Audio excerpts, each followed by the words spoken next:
Yako mambo ambayo mtasikia bungeni ikitajwa Arusha. Fikiri mheshimiwa unasikia kaka. Ikitajwa Arusha, mama unasikia. Yaani ukisikia tu kwamba tuna mpango wa kufanya tatu Arusha, wewe unga mkono hata usiulize kwa nini.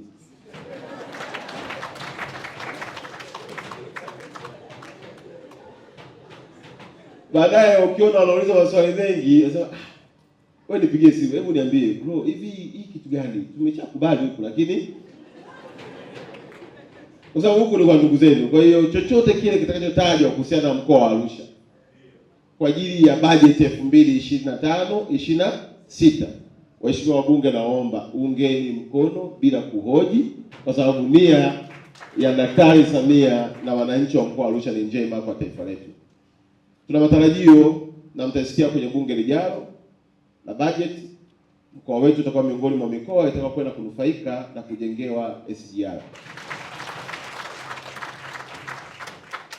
Kwa sababu kabla ya uwekezaji wa Daktari Samia pale Tanga, bandari ya Tanga ilikuwa ni ya 3 kwa kuingiza na kutoa mizigo kwenda nje ya nchi.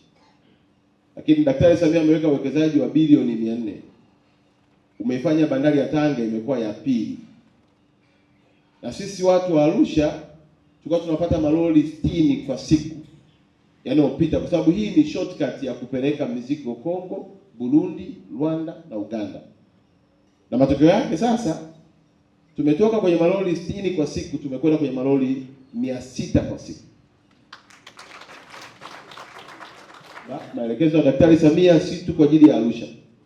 Ameelekeza pia Tanga ijengwe standard gauge itakayotoka Tanga kwenda Msoma almost karibia kilomita 500, na kutoka pale Msoma kwenda Uganda ni kilomita 160.